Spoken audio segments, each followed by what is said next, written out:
Good evening dear students, कैसे आप लोग? I hope all of you are well. देखिए, जैसा कि आपको ज्ञात है, इससे पहले हमने स्टार्ट किया था डायमेंशनल एनालिसिस। डायमेंशनल एनालिसिस के अंतर्गत आपने स्टडी की कि डायमेंशन होती क्या है, डायमेंशन को कैसे फाइंड किया जाता है, डायमेंशन के एप्लीकेशंस जो हमने स्टार्ट किए थे, जिसके अंतर्गत आपने देखा कि किसी भी इक्वेशन की एक्यूरेसी चेक करना, यानी कोई भी इक्वेशन सही है या गलत आप ज्ञात कर सकते थे। जबकि दूसरा एप्लीकेशन उसका था कि वन सिस्टम से दूसरे सिस्टम में चेंज करना, हाउ टू कन्वर्ट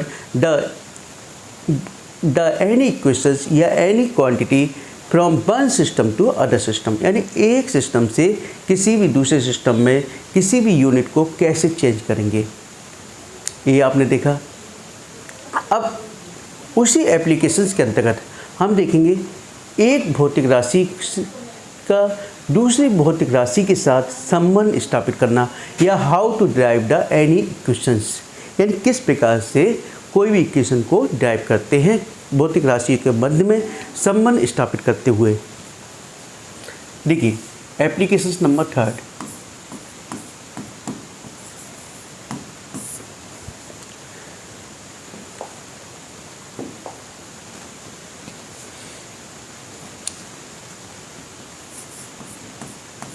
भौतिक राशियों के मध्य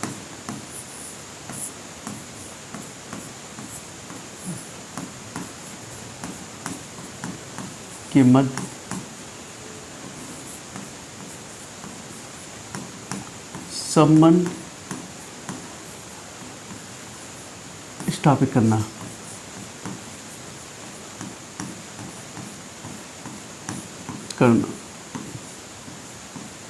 या how to derive the equations,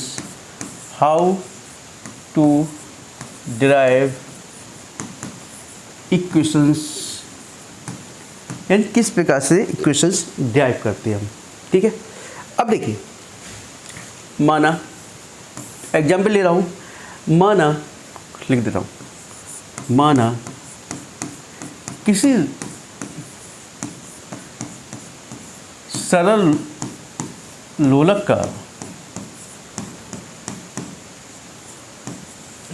का आवर्तकाल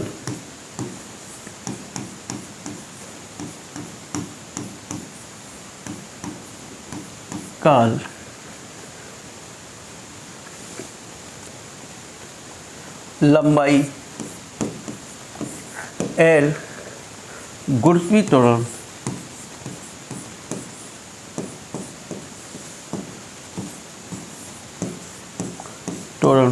G ब सरल लोलक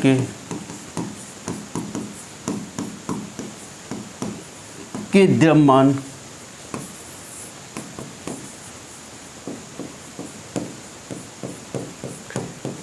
m पर निर्भर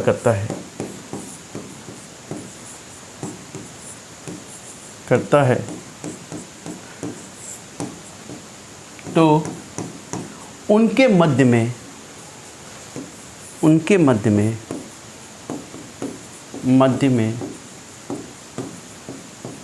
इक्वेशन या संबंध स्थापित करो।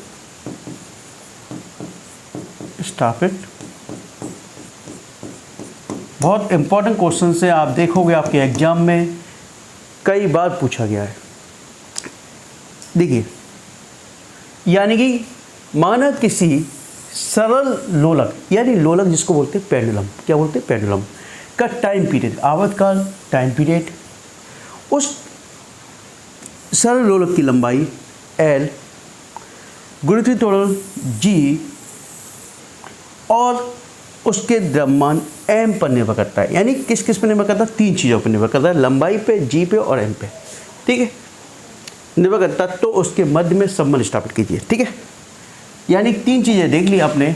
जो टाइम पीरियड है T, वो किसके ऊपर डिपेंड कर रहा है?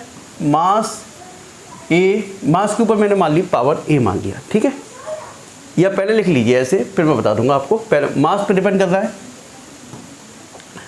और लंबाई L पे और G पे, 3 चीज़ों पर डिपेंड कर रहा है। अब इन चीज़ों के ऊपर एक डायमेंशन मान लेते हैं ए बी सी। डायमेंशन आपने मान ली। अब देखिए जब डायमेंशन हम खोलेंगे, वो प्रोपोर्शनल का साइन खोलोगे आप, तो के मान लो एक constant M A L B G C, equation 1 मान लिया मैंने। क्या मान लिया? इक्वेशन 1 मान लिया। इतना आगे समझ में। अब देखिए कुछ नहीं करना, हम राइट हैंड साइड और लेफ्ट हैंड साइड दोनों की डायमेंशन ज्ञात करेंगे। पहले डायमेंशन आपको पता होनी चाहिए और केवल हमको क्या मेन टारगेट है, ए बी सी, इनकी वैल्यू निकालनी। किसकी? A b c. अब आप जानते हो टाइम पीरियड, टाइम पीरियड आप जानते हो क्या? टाइम पीरियड तो जानते हो ना। तो टाइम पीरियड की आपकी डायमेंशन क्या होती है? टी की टी होती है, टी। के कांस्टेंट है, बना दो। एम मास की डायमेंशन ए, एम ए लगा लिया। एल लेंथ की डायमेंशन एल ही है बी। जी की एल टी -2, इसके ऊपर सी लगाया, क्योंकि जी की डायमेंशन आप जानते हो, गुरुत्वीय त्वरण की डायमेंशन यानी ग्रेविटी एक्सीलरेशन की डायरेक्शन वो डायमेंशन आप जानते हो क्या होती है, एल टी -2। ऊपर लगा दिया मैंने सी। अब देखिए के, अब एक जैसे आप जानते हो मल्टीप्लाई में ऊपर पावर ऐड हो जाती है। क्या हो जाती है? ऐड हो जाती है। तो देखिए m कहीं दिख रहा है आपको? नहीं दिख रहा, तो m के ऊपर केवल e अकेला। l दिख रहा है? l देखिए ये भी है, ये भी है, ठीक है। तो l के ऊपर b प्लस c। देखिए l के ऊपर b पावर भी है और एक l जे वाला भी है जिसके ऊपर c पावर है, तो दोनों को एक साथ लिख दिया तो क्या हो गया? b plus c।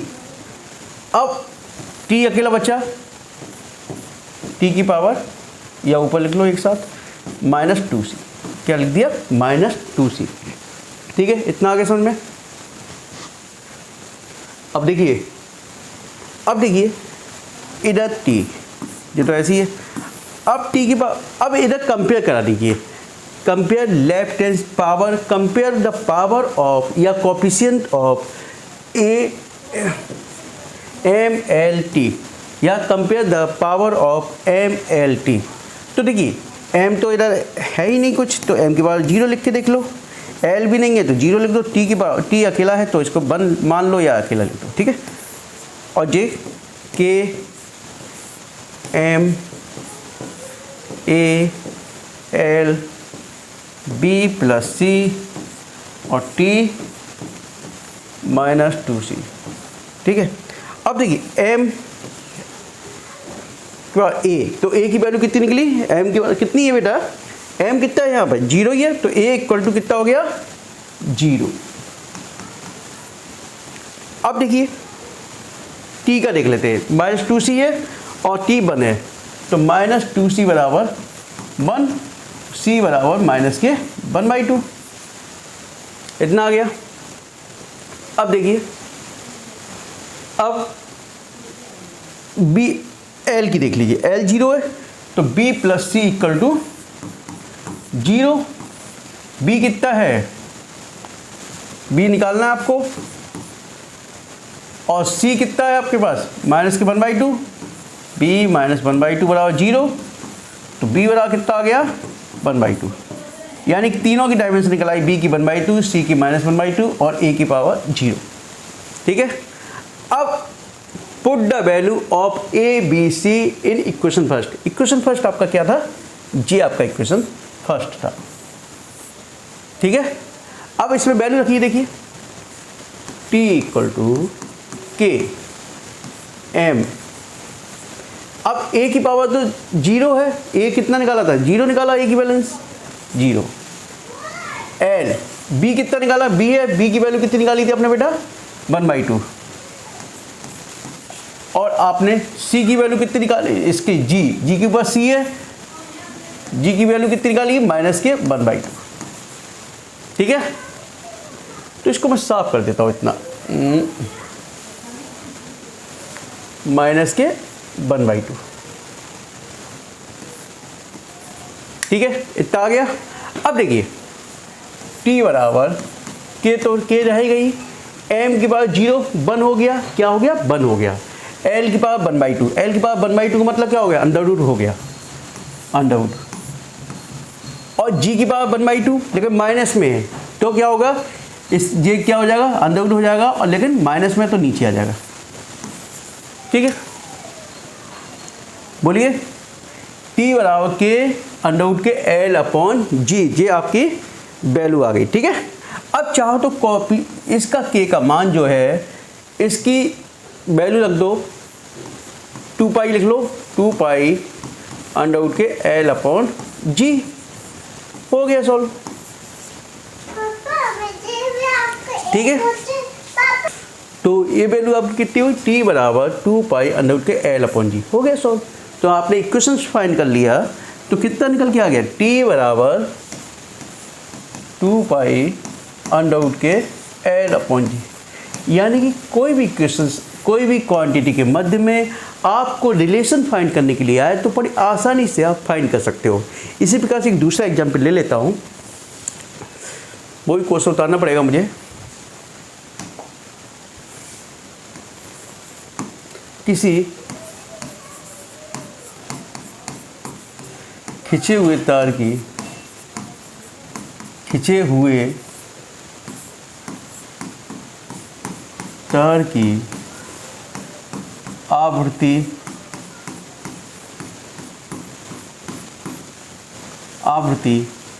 तार पर लगने वाले तनाव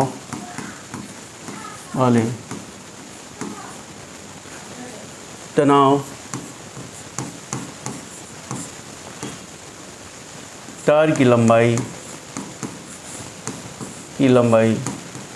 ब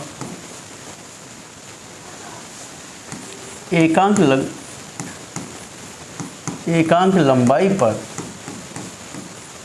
कार्य करने वाले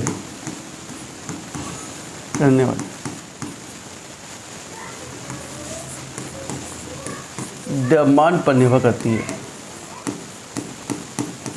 या एकांक लंबाई के द्रव्यमान पर निर्भर करती है,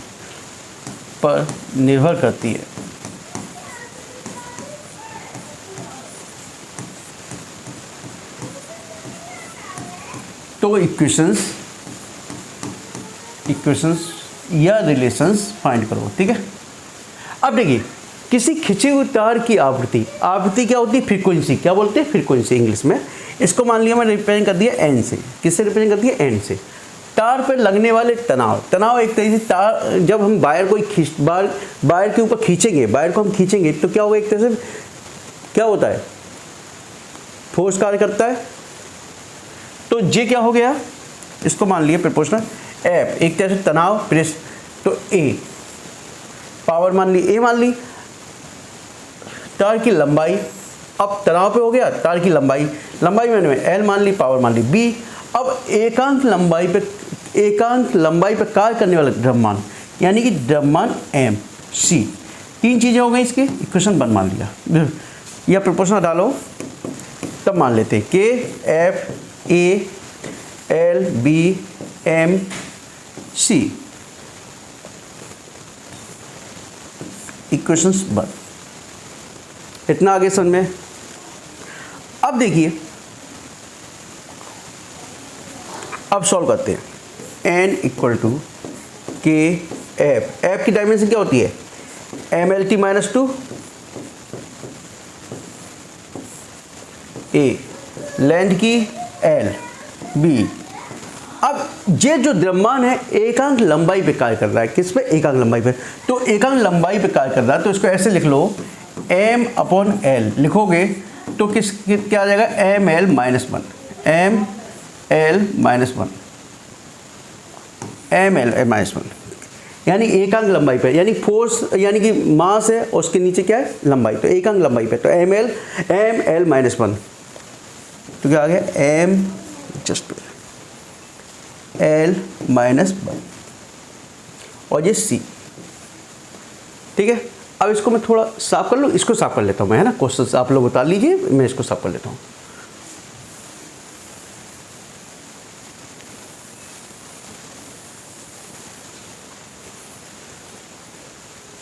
तो n बराबर के एम कितना है बेटा, एम जे भी है और जे भी है, तो M a plus c, L L a plus b, इधर भी है माइनस सी। देखिए एल इधर भी है, इधर भी है, इधर भी, तो एल ए हो गया, बी प्लस जे माइनस सी, और क्या बचा, टी, टी माइनस की 2a। ठीक है, इतना आ गया। अब देखिए इसकी डायमेंशन, इसको ऐसे एन की फ्रीक्वेंसी डायमेंशन लिख लो, t minus 1 upon time period क्या होता है, फ्रीक्वेंसी होता है। अब कंपेयर कर लो, देखो m तो इधर है नहीं, तो m की कंपेयर करोगे तो क्या होगा, a plus c equal to 0, L भी इधर नहीं है, t से लिख लो पहले, t कितना है, माइनस की 2a बराबर -1, तो माइनस माइनस कैसे लो, a बराबर आ गया 1/2, कितना आ गया 1/2। ठीक है, -2a बराबर माइनस की 1, तो कैंसिल हो गया, a की वैल्यू इसमें रख दो, तो c बराबर निकल के आ गया माइनस की 1/2, तो a और c की वैल्यू आपकी निकल आई। ठीक है, अब देखिए a plus b minus c equal to कितना है 0, क्योंकि l यहाँ भी नहीं है, तो a की वैल्यू आपकी कितनी है 1/2, और c और प्लस b पूछी है, माइनस सी की कितनी है, माइनस की 1/2 बराबर 0।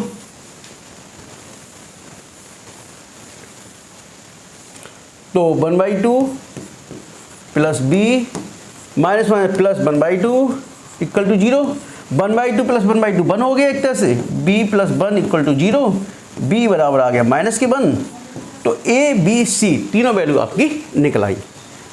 अब देखिए इसको बस इक्वेशन, इसको नीचे साफ कर देता हूँ।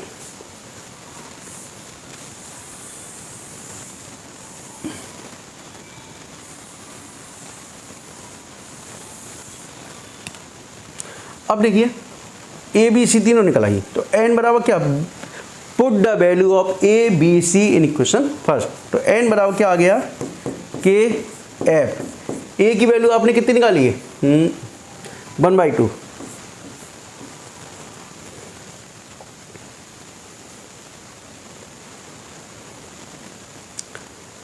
और n की वैल्यू और l की कितनी बेटा आपकी, एक मिनट, b की b -1, तो l -1, m कितना है आपका,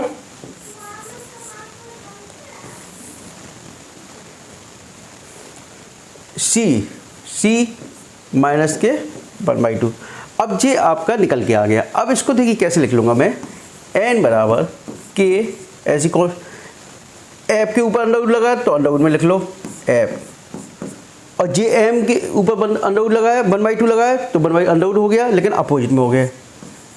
ठीक है, और जे एल के ऊपर माइनस लगाया तो ये नीचे ले आया। ठीक है, तो ये आपका n बराबर k upon L upon Underwood के m अपॉन m। ठीक है, अब देखिए तो n बराबर k 1/l अंडरवुड के f अपॉन m। अब ये आपका इक्वेशंस आ गया।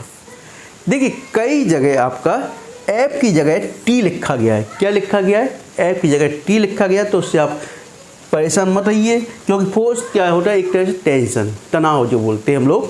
तो यहाँ t भी लिख सकते हैं और f भी लिख सकते हो आप। ठीक है, तो n बराबर k अपॉन एल अंडरवुड के t अपॉन m भी लिख सकते हैं हम इसको, लेकिन हमें फिर वहाँ से क्या लेना पड़ेगा, f की जगह t लिखना पड़ेगा, और k की वैल्यू यदि चाहो तो 1/2 कॉपी से, n बराबर 1/2l अंडरवुड के t अपॉन m, क्योंकि k की वैल्यू यहाँ पर 1/2 मानी गई है, कॉफिशिएंट है ना, बहुत सॉरी, जो कांस्टेंट वैल्यू है 1/2 है। ठीक है, तो ये आपका डायमेंशन के एप्लीकेशंस लगभग ख़त्म हो गए। अब आप लोग प्रैक्टिस कीजिए। यदि कोई डाउट्स है तो कृपया कमेंट बॉक्स में लिखकर अथवा मेरे व्हाट्सएप नंबर 11002258 पर मैसेज करके कोई भी क्वेश्चन इससे रिलेटेड पूछ सकते हो। ठीक है, और मेरा आप लोगों को फिजिक्स पढ़ाने का मुख्य उद्देश्य यही है कि आपके कंसेप्ट को बिल्ड करना है, आपकी कोई भी कंसेप्ट छूटे ना। कंसेप्ट यदि आपके रहेंगे तो आपके फिजिक्स चुटकी में कवर होगी। यदि कंसेप्ट नहीं होगी, रटोगे तो कुछ समझ में नहीं आएगा, रटते रहोगे पूरी साल निकल जाएगी और बैक पे बैक आती रहेगी। चलिए ठीक है, ओके, थैंक यू।